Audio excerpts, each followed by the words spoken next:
Hallo meine lieben Freunde von altem Playmobil. Heute zeige ich euch mit einiger Verspätung einen ganz besonderen Klassiker. Wir fahren mit der Western Lok nach Colorado Springs in die legendäre Stecksystem-Westernstadt von Playmobil aus dem Jahr 1987. Wir schauen uns die schönen neuen Figuren an, die Kutschen, die alten Modulhäuser von 83, die gemeinsam mit den neuen Stecksystemhäusern von 87 im Sortiment waren. Wir fahren eine Runde mit der Eisenbahn, schauen uns alle Waggons an und am Ende des Videos zeige ich euch die neuen Stecksystem-Stadthäuser von 94 und die Goldmine. Wie immer könnt ihr unten in der Videobeschreibung alle Artikelnummern nachlesen. Wir beginnen mit den Figuren. 1980 hatten die Cowboys die flachen Pistolengürtel mit der Schnalle, die immer leicht abbrach.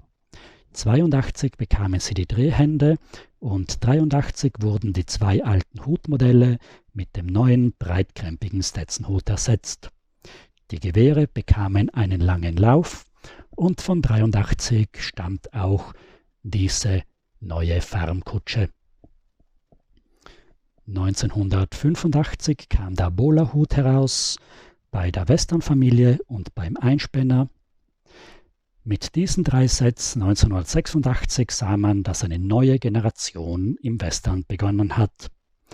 Es werden viel mehr Sonderfarben in Hell- und Dunkelbrauntönen verwendet. Die Figuren haben dickere Halstücher, die nicht mehr abbrechen, dickere Pistolengürtel mit einer stabilen Schnalle, 3 verschiedene Gürtel für 2 Pistolen, eine Pistole und für die Rückseite. Die Pistolen waren dunkelgrau, immer 5 Stück auf einen Gussrahmen. Der Cowboy bekam Sporen, das Pferd war bedruckt, hatte ein Halfter und einen neuen Westernsattel. Es begannen auch kleinere Bedruckungen. Der Sheriffstern wurde nicht mehr wie früher mit Prägedruck eingebrannt, sondern mit Tampondruck aufgedruckt. Wir haben auch eine viel größere Auswahl an Hüten. Hier sehen wir den General mit seinem Kavalleristen. Die Kavallerie bekam eine neuere, dunklere Farbe. Neue Hüte und Mützen, die nicht mehr mit den alten, einfachen Mützen zusammenpassten. Wir haben hier wieder kleinere Drucke als Abzeichen, als Schnurrbart, als Hosennaht. Die Dickbauchfigur hat schöne Chromknöpfe aufgebracht und der Hut hat einen alten Prägedruck. Hier sehen wir die Kavallerieeinheit mit großer Kakteen. Es ist hier zum ersten Mal der Fährtenleser dabei mit seiner Biberfellmütze. Es gibt auch einen neuen Cowboy-Sattel mit Gewehrhalter, Satteltaschen und Decke. Wir sehen hier das neue Gewehr, das man nicht mehr zum Zielen in die Hand nehmen kann. Die Kavallerie hat auch eine neue Flagge. Ein besonders nettes Set von 87 waren die Goldsucher. 4 Figuren jeden Alters, von jung bis alt. Hautfarbe dunkel und hell. Eine Figur mit einer Augenklappe. 2 Figuren mit Latzhosen. Wir haben das neue Cowboy-Geschirr, wo die Tassen nicht immer umfielen wie die alten. Und das erste Mal bekamen die Cowboys ein echtes Feuer zum Kochen. Eine schöne Kochstelle mit echter Kette, mit großem Kessel. Die Goldsucher haben ausreichend Werkzeug. Die Waschpfanne, Rüttelsieb, Schubkarre. Das Gold wird in Säcke verpackt und mit 2 Esel an die Bank geliefert. Im nächsten Jahr 1988 bekam der Trapper eine Schlagfalle und einen Fellrahmen. Es gab einen neuen Mexikaner mit einem dickeren Umhang und einem dickeren Hut. Zur Unterhaltung spielte er mit der Gitarre. Ein weißer Mexikaner war im Banditenset mit 3 Banditen und 5 Geiern enthalten. Die Geier haben hier schon ein Longhornrind aufgefressen. Ein Geier sitzt auf dem Wegweiser. Das waren noch die alten Geier ohne Halter auf den Füßen. Man konnte sie nur schwer am Wegweiser aufsetzen. Die neuen Geier haben ja Füße mit Halter und bleiben so viel leichter am Wegweiser sitzen. 88 waren die Longhornrinder neu. Sie hatten nicht wie die heutigen Rinder flexible Hörner, sondern die langen, spröden Hörner brachen sehr leicht ab. Es waren 6 Rinder in der Herde mit 2 unterschiedlichen Farben. 2 Rinder waren bedruckt. Der Cowboy bekam neue Beinschützer und hatte ein neues Lasso. Im Jahr 88 war auch der Indianer bei der Bisonjagd neu. Der Indianer war die erste Figur mit einer wirklichen Ganzkörperbedruckung an der ganzen Vorderseite, obwohl noch die Knopfleiste eingeprägt war und an der Hosennaht. Ebenso bedruckt war das Pferd. Wir haben eine vollkommen neue Frisur, eine neue Indianerausrüstung, das Pferd eine neue Satteldecke und Indianerschmuck. Der Pfeilbogen ist nur mehr eine Attrappe, man kann nicht mehr mit einem Gummiband schießen. Hier habe ich noch weitere Indianer für die Bisonjagd zusammengestellt. Im folgenden Jahr 1989 gab es noch viel mehr Indianer, ein ganzes Indianerdorf mit einem neuen Zelt und Kanu, das ich nicht habe. Es gab eine Einzelfigur mit dem Indianerhäuptling. Man versuchte sich schon Überlegungen über die Füße zu machen. Die Indianer bekamen Mokassins. Hier sehen wir die Indianerfamilie mit Pferd und Hund. Aus dem Indianerdorf habe ich hier noch eine Frau mit einer Rückentrage. Es ist das eine andere Rückentrage wie bei den Eskimos. Und ich habe noch einige Büffeltänzer, sehr schön gestaltete Indianer mit Schilden, Lendenschurz, Indianerschmuck und Büffelhaube. Jetzt kommen wir zu den Kutschen. Eine neue Kutsche war die Einspännerkutsche von 1983. Es gab nicht mehr eine Anspannung, sondern das Pferd wurde mit dem neuen Kummet einfach in die Deichsel eingehängt. Die Räder hatten nicht mehr Metallachsen, sondern wurden aufgesteckt. Das sind die typischen wackeligen Räder, die wir heute kennen. 1988 gab es eine neue Kanone mit Kanonenkutsche. Auch hier eine neue Anspannung mit einem neuen Deichselverbinder, neue Kummette für die Pferde, eine vollkommen neue Protze mit aufgesteckten Rädern. Hinten haben wir eine Ablage für die Munition und eine neue Kanone mit neuem Stopfer und kleinem Kübel. Bei den Kutschen war nur die Anspannung neu, die Verbindung mit der Deichsel und die Figuren, aber die Kutsche selbst war die alte Kutsche von 83. Ebenso der Planwagen mit neuen Figuren, neuer Anspannung, einem Sack als Ladegut, aber sonst war der Planwagen in der Form von 1983. Jetzt schauen wir uns die Häuser an. Wie gesagt, beginnen wir mit den Modulhäusern. Sie waren ja noch bis 1993 gemeinsam mit den Stecksystemhäusern im Sortiment. 1976 waren das die ersten Häuser von Playmobil. Es gab 11 verschiedene Häuser. Davon bekamen 3 Häuser im Jahr 1983 neue Aufkleber. Das sind die alten Schilder von 76 und die Häuser bekamen einfach neue Aufkleber und neue Figuren, aber die Häuser blieben genau die alten. Die Häuser haben eine Grundfläche, wo man vorne eine Verlängerung anstecken kann. In die Grundfläche werden die Seitenwände eingesteckt. Es kommt dann nochmal eine Grundfläche als Decke drauf und auf der Seite ein Abschluss in die Rillen. Wenn man die Leiter ansteckt, dann fehlt hier leider der Abschluss zur Leiter. Man kann die Häuser der Länge nach verbinden, entweder mit der Stiege oder mit besonderen Häuserverbindern.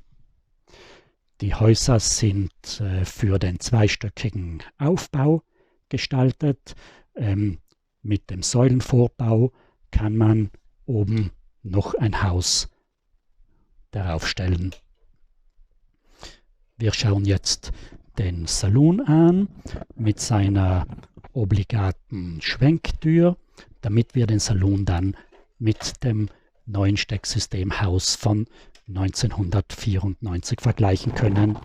Es ist ein bisschen dunkel, aber wir sehen die Regale mit der großen Grundfläche, die Decke und die Standard-Cowboy-Tische. Das einzige Gebäude mit einer Abteilung ist das Sheriff's Office, wo eine Gefängniszelle eingebaut ist. Ebenso aus dem Jahr 1976 stammt das Western Fort. Es war damals das Fort Union, wurde 1980 als Fort Randall mit dem neuen Wachturm erneuert und im Jahr 88 passten natürlich die alten Figuren nicht mehr zu den neuen und das Fort musste mit einer neuen Besatzung, ohne Kanone und ohne weiblicher Figur, beim Fort Randall war ja eine weibliche Figur, als Kavalleristin dabei, neu herausgebracht werden. Das Fort Bravo hatte beim Hauptquartier statt der grünen blaue Türen und Fenster. Es waren statt der weißen Betten 2 blaue Betten enthalten. Einrichtung, die Standardmöbel, Gewehrständer, die neuen Goldgräbertassen, der alte Wachturm mit doppelter Leiter. Die Palisaden konnte man einfach zusammenstecken und sie wurden mit Verbindern, mit Wehrgängen und mit Bodenplatten in Form gehalten. Das Eingangstor wird durch das Schild zusammengehalten, die Torflügel kann man mit einem Riegel verschließen. Jetzt kommen wir zu den Stecksystemhäusern. Das Stecksystem in Holzoptik war 1983 neu, mit der Safari-Station, mit dem Krankenhaus, mit dem Geräteschuppen, dem Güterbahnhof und 87 dem Wochenendhaus. Das kleinste Stecksystemhaus ist die Westernkirche. Sie hat eine kleine flache Grundplatte aus 2 Teilen, wie der Bahnhof oder wie das Krankenhaus. Die Kirche ist das einzige Westernhaus mit hellblauen Wänden. Am Dach haben wir in der Aussparung für den Kamin einen Turm angebaut. Das ist aber nur ein Uhrturm für eine Uhr. Die Glocke haben wir vorn als Hausglocke eingebaut. Die Glocke selbst ist die gleiche wie auf der Western-Lokomotive, wie auf dem Feuerwehrauto, Polizeiboot oder Piratenschiff. Wir haben hier einen Glockenstrang, mit dem man die Glocke läuten kann. Die Glocke fehlt natürlich immer bei den Neuausgaben. Ebenso fehlt dieses Werkzeug, das ist auch relativ selten, ein Hammer und eine Glocke, ein typisches Richterwerkzeug. Das Gebäude war wahrscheinlich nicht nur Kirche und Schule, sondern gleichzeitig auch noch Gericht. Beim Aufbau habe ich gesehen, dass mir das goldene Buch fehlt. Das scheint auch relativ selten zu sein. Wir sehen hier auch gleich das Problem bei den Stecksystemhäusern. Sie waren durch ihre würfelige Bauform sehr schlecht bespielbar. Wir haben hier nur eine kleine Öffnung, wo man weit hineingreifen muss, damit man innen die Einrichtung gestalten kann. Das zweite Stecksystemhaus, das wir uns anschauen, ist das Farmhaus. Das Farmhaus hat einen hohen Sockel, den man wahrscheinlich für den Bahnhof als Bahnsteig gebraucht hat. Ebenso die Veranda, das ist derselbe Bahnsteig vom Bahnhof, nur vorn mit einem Geländer. Für das Kind ist eine Schaukel eingehängt, dieselbe Schaukel vom Wochenendhaus. Es gibt einen Vorbau als Hühnerstall. Bei der Einrichtung haben wir das alte Geschirrregal aus der Bäckerei von 77, das Western Tisch- und Stuhlset und 2 blaue Betten. Wir sehen an der Hinterseite die kleine Spielöffnung und ein zweites Element ist mit einer Tür zugemacht. Dieses Westernhaus gibt es in einer anderen Farbe, auch heute wieder als Neuauflage. Zum Westernhaus passt auch die Farm. Es ist das Farmgebäude der Silver Ranch, das 1987 herausgekommen ist. Das einzige Stecksystemgebäude, das 1994 erneuert wurde. Eine schöne Hofeinfahrt mit dem Schild. Es war der Silver Ranch. 1994 wurde es mit den blauen Fensterläden zur Snake River Ranch. Der Zaun mit den Stehern und mit den lose Querbalken war sehr wackelig.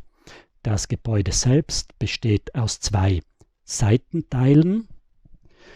Die Rückseite ist bei diesem Modell eine volle Rückseite. Und an der Vorderseite hat man eigentlich keine Front, sondern nur einen Giebel. Wir haben hier 2 Cowboys, die gerade dabei sind, das Kalb mit einem Brandzeichen zu versehen. Es sind 2 Pferde dabei. Interessant, hier haben wir das Mittelalterwerkzeug der Scheune noch dabei. Heugabel, Mistgabel, Schäferschippe, Axt, Hammer. Einen Zimmerbock für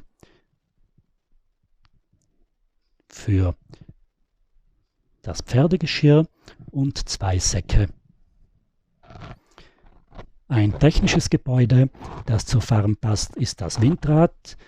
Man kann das Windrad drehen und schwenken. Es ist ein Techniker dabei mit der 6-teiligen Werkzeugkiste und mit der Latzhose. Das letzte Stecksystemgebäude, das wir uns anschauen, ist der Bahnhof. Der Westernbahnhof ist das einzige zweistöckige Gebäude. Wir haben den Unterbau als Sockel, den Verandavorbau, den Stiegenaufgang und oben ist dann ein Geschoss noch aufgebaut.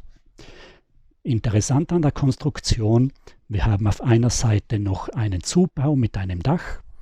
Dafür braucht man ein vollkommen neues Wandelement. Das hat uns bei den Stecksystem-Fachwerkhäusern immer gefehlt. Wir haben sehr schöne Schilder, Midnight Flyer, Colorado Springs, die amerikanischen Fenster, die aufzuschieben sind. Der Bahnhof war das einzige Gebäude, das bis 96 im Sortiment war, gemeinsam mit der elektrischen Eisenbahn. Es wurde dann 2015 wieder neu herausgegeben. Das Problem ist, dass die Figuren relativ teuer sind. Am gesuchtesten sind die Schaffner-Figuren. Hier ist der schwarze Bahnhofvorsteher. Er hat eine Chromknopfleiste und Uhrenkette aufgeprägt. Die anderen Figuren im Bahnhof sind die schwarze Dame mit dem orangen Herrn. Bei der Dame gehören rote Federn, beim Herrn eine orange Detektivmütze. Dann gibt es noch eine schwarze Familie, Mann, Frau, Kind und Baby. Das zweite technische Gebäude, das wir uns anschauen, ist der Wasserturm. Der Wasserturm hat ein großes Untergestell, eine Aufstiegsleiter, oben einen Umgang für den Techniker, eine weitere Leiter, damit man oben in den Turm hineinkommt. Es ist der Wasserkran angebaut mit einem Seilzug, kann man den Wasserkran absenken. Ich habe hier ein Originalset, das erkennt man am Metalleinsatz am Wasserkran. Mit diesem Gewicht fährt der Wasserkran einfach viel zuverlässiger herunter. Jetzt schauen wir, wie der Wasserkran mit der Lokomotive funktioniert. Im Tender hat die Lokomotive einen Wasserkasten, natürlich nur in Wirklichkeit, nicht in diesem Modell. Hier haben wir den Wasserdeckel und dieser ist blind. Hier kann man den Wasserkran ablassen und die Lokomotive mit Wasser befüllen. Man kann auch echtes Wasser einfüllen, aber hier kann man es natürlich nicht einfüllen. Jetzt kommen wir zur Eisenbahn. Man möchte meinen, die Lokomotive ist ein buntes Spielset, aber sie ist in ihrer Einfachheit sehr realistisch gestaltet. In dieser Achsfolge mit 2 Laufachsen und 2 Treibachsen war es die amerikanische Standardlokomotive der 1850er bis 1880er Jahre. Diese Achsfolge benötigte man, weil die Eisenbahnstrecken in den USA sehr schlecht verlegt waren und nur diese Lokomotiven hatten die nötige Laufruhe. Die Steaming Mary ist nicht motorisiert, deshalb konnte man die Räder sehr groß gestalten und vorn die Laufräder waren auf einem gefederten Hebel auf einem Drehgestell montiert. Die 2 Treibräder hatten nur eine Treibstange und waren mit keiner Kuppelstange verbunden. Das ist ein Problem, weil das mittlere Rad bei der Fahrt oft keinen Schienenkontakt hat und stehen bleibt. Das ist sehr unschön und ein Problem bei diesen Lokomotiven. Vorne haben wir den großen Bullenfänger, typisch für die Western-Lokomotiven, mit dem Longhorn-Schädel als Verzierung. Es gibt 2 Beilstangen.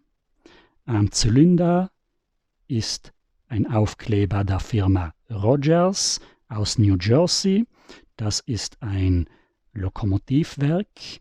Dann haben wir einen Dampfzylinder und zwischen den Achsen gibt es eine Verzierung. Das war normalerweise das Typenschild der Lokomotive.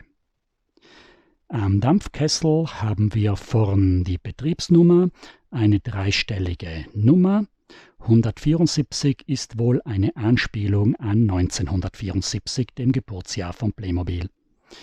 Wir haben eine große Laterne als Spitzenlicht, den typischen Kamin mit Funkenfänger der Western-Lokomotiven. Sie wurden nämlich mit Holz beheizt und das leichte Holz führte zu starkem Funkenflug und mit dem Funkenfänger wollte man verhindern, dass in der trockenen Prärie Flächenbrände entlang der Bahnstrecke ausbrachen. Wir haben die Signalglocke, wie ich schon gesagt habe, dieselbe Glocke wie bei der Westernschule, beim Feuerwehrauto, beim Piratenschiff und beim Polizeiboot. In der Mitte haben wir den Sandkasten und hinten den Dampfdom. Neben der Betriebsnummer bekamen viele Lokomotiven Namen. Unsere Lokomotive heißt eben Steaming Mary. Das Führerhaus ist in der Mitte begehbar. Auf der Seite befinden sich die Sitze, weil es durch die großen Treibräder niedriger ist. Wir haben links und rechts Hebel, auch in der Mitte, und wir haben in der Mitte die Steueranzeigen. Wie gesagt, ist die Lokomotive ohne Motor. Der Motor befindet sich im Tender. Der Tender muss die Lokomotive schieben und noch den ganzen Zug ziehen. Beim Tender haben wir die Stromabnehmer, 2 Achsen, wobei nur auf einem Rad ein Haftreifen drauf ist, 2 Gewichte links und rechts vom Motor und ein Gewicht oben im Tender. Er bringt relativ viel auf die Waage, aber ab 4-5 Waggons, vor allem wenn sie so schwergängig sind wie meine, kann er sie nicht mehr ziehen. Wir haben hier den einzigartigen Werkzeugkasten, die Haltegriffe. Die Western-Lokomotiven wurden mit Holz befeuert. Die Holzscheite mussten kunstvoll geschlichtet werden. Hinten am Tender nochmal ganz groß die Betriebsnummer. Und hinten sehen wir einen schweren Fehler, die Seitenpuffer. Western-Lokomotiven hatten niemals Seitenpuffer. Sie hatten immer Mittelpuffer, seit 1888 die standardisierte automatische Klauenkupplung. Playmobil musste bei der Western-Lokomotive die Seitenpuffer einbauen, damit sie mit den anderen Standardwaggons zusammenpassten. Die Waggons haben nämlich alle genau denselben Unterbau. Beim Westernzug ist auch der Oberbau beim Waggon derselbe, nur das Dach ist unterschiedlich. Einen eigenen Oberbau hat eigentlich nur der Begleitwagen. Die Lokomotive wird mit dem Tender über einem großen Zughaken verbunden und so kann der Tender die Lokomotive schieben.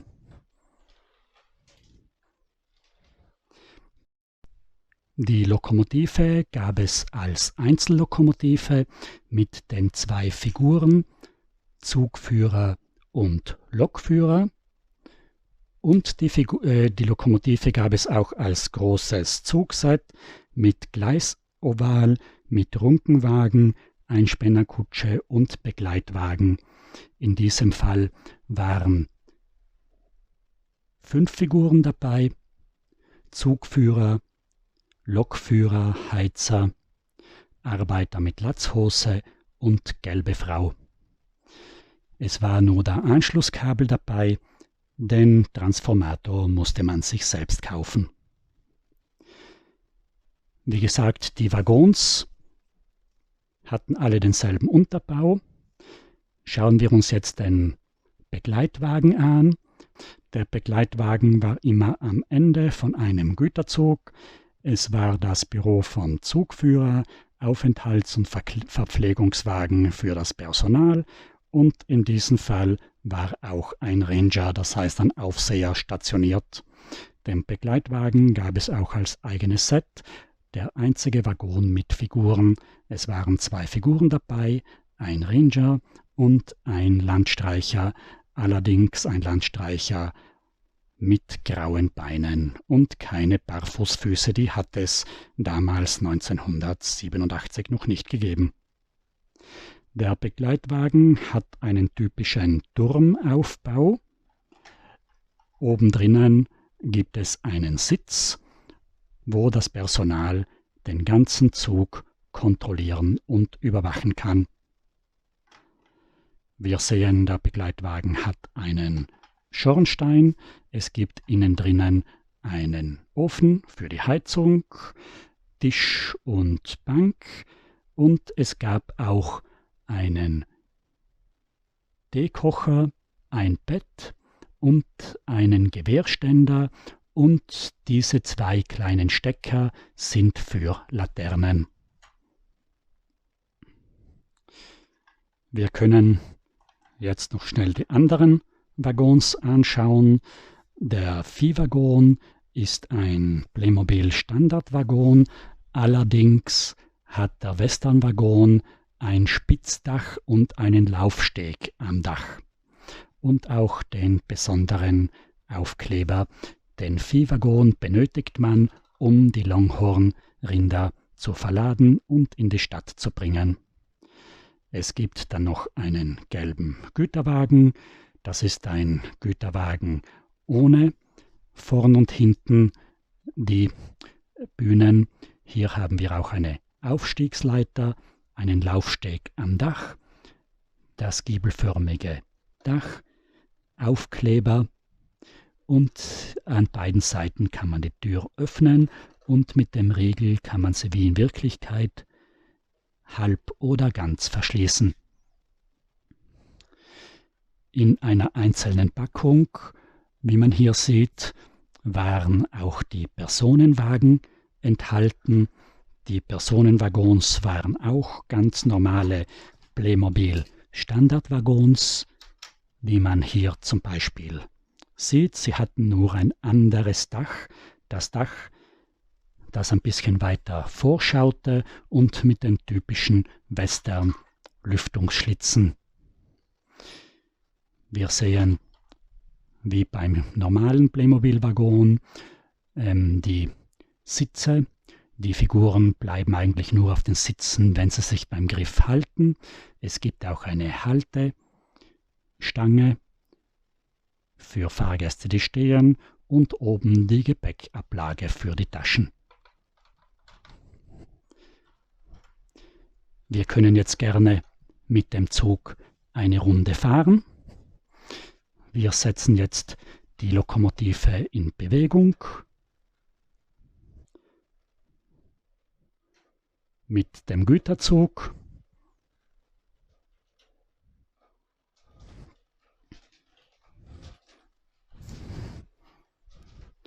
Wir sehen, wie der Zug in der Westernstadt seine Runden dreht.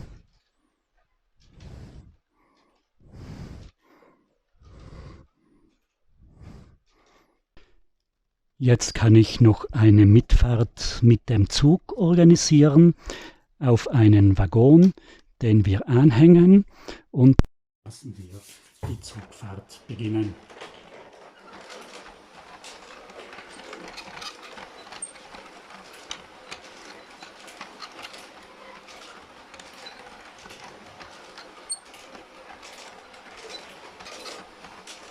So, jetzt drehen wir noch eine Runde und dann machen wir mit dem Video weiter.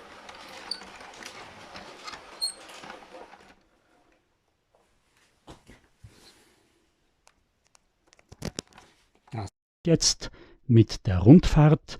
Wie versprochen, zeige ich euch jetzt noch die neuen Stecksystemhäuser von 1994. Von den Stecksystem-Stadthäusern 94 gab es 2 im Standardsortiment, die dann aber ohne Figuren immer wieder im Direktservice herausgekommen sind, und deshalb wurde auch im Direktservice zusätzlich eine neue Bank angeboten, die es nie im Standardsortiment gegeben hat. Wir sehen hier das Sheriff's Office, die Wände im Stecksystem auf einer großen Grundplatte, und die Decke hat eine große Aussparung, damit man gut spielen kann. Es ist eine Gefängniszelle eingebaut, da sitzt ein armer Gefangener. Zum Glück ist sein intelligentes Pferd draußen und es hat ein Seil angehängt und es kann den Gefangenen befreien. Das ist der typische Gefängnisausbruch ohne Sprengstoff, das typische Thema. Der Sheriff hat hier das Nachsehen und muss ein weiteres Gesucht-Plakat aufhängen. Jetzt schauen wir uns den Saloon an, den Nugget Saloon, ein sehr schöner Saloon. mit den Schwingtüren, wie es sein muss. Schauen wir, was heute geboten wird. Am Boden liegt noch ein altes Plakat von 1976. Damals gab es die Fesche Lola. Wie schaut es heute aus? Musik mit Molly Brown. Jetzt schauen wir in den Salon hinein. Tatsächlich, drinnen haben wir die schöne Sängerin Molly Brown mit ihrer Federboa. Die müsste eigentlich rosa sein. Sie hat ziemlich dick Lippenstift aufgetragen. Daneben der dickbäuchige Schankwirt. Wir haben das Regal mit der verspiegelten Rückseite.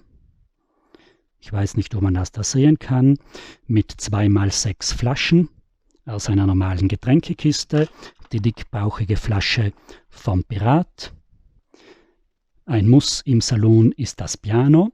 Das habe ich aus dem Puppenhaus. Das hat es im Direktservice um wenig Geld gegeben. Und im Salon wird natürlich am grünen Tisch Karten gespielt. Natürlich, ein ehrlicher Fallspieler hat immer seinen Revolver offen auf dem Tisch. Am Boden der obligate Spucknapf für den Kautabak. Wie gesagt, es gibt dann noch das dritte Gebäude. Das ist ein umgebauter Salon aus dem Direktservice als Bank. Vor der Bank habe ich den Geldtransporter der Nationalbank schwer bewacht. Mit 2 Kavalleristen haben wir hier den Geldtransporter mit den Geldkisten und den Geldsäcken. 1994 ist die McLaren Goldmine herausgekommen, eine große Plastikgrundplatte mit einem großen Berg, hinten eine Höhle, eine Grubenbahn mit einer Kipplore. Die Einfahrt ist mit Stoff verhängt. Wir haben hier eine Möglichkeit, die Kipplore zu entleeren. Es sind 4 Figuren dabei, ein entflohener Konföderierter, ein erfahrener alter Bergmann und hier ist der wahrscheinlich das Gold dann verkauft und der Mexikaner hält Wache. Es sind 2 neue Geier dabei bei der McLaren Goldmine. Ein Geheimversteck gibt es. Hier daneben habe ich die Rockies aufgebaut, die Felsformation aus dem Indianerdorf von 1996. Damals gab es auch eine Trage für Verletzte und, wenn sie es nicht schafften, eine Begräbnisstätte. Im Jahr 2011 bekamen die Indianer ihre heutige Form. Entschuldigung, es war 2012.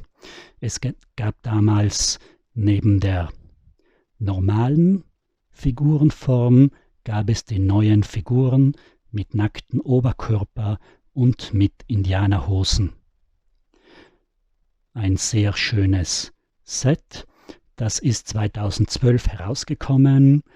Damals war das Indianerthema wegen der Zeichentrickserie Yakari wieder ziemlich in. Und obwohl es damals noch keine Lizenzen gab bei Playmobil, kann man nicht leugnen, das Kinderset hat das doch große Ähnlichkeiten mit Yakari. Dieses Thema wurde hier aufgearbeitet. Hier wieder eine Geländeformation, ein Fischteich mit 2 Fischen, die man fischen kann, eine Bärenhöhle und der große Adler ist auch hier. Das war jetzt alles für heute. Ich möchte mich nochmals für die Verspätung entschuldigen, aber bei diesem vielen Material ist es einfach nicht schneller gegangen. Für nächste Woche habe ich mir auch wieder sehr viel vorgenommen. Es ist nämlich so, ich habe euch 2 Westernfiguren von 1987 gar nicht gezeigt. Von diesen 2 Figuren möchte ich die nächste Woche ein eigenes Video machen. Von Professor Octavius Mobilux und seinem treuen Assistenten Patrick F. Patrick. Ich hoffe, dass es euch interessiert. Wünsche euch noch eine schöne Woche. Bedanke mich für die Aufmerksamkeit. Entschuldige mich für die Verspätung. Und wünsche euch noch eine schöne Woche. Auf Wiedersehen.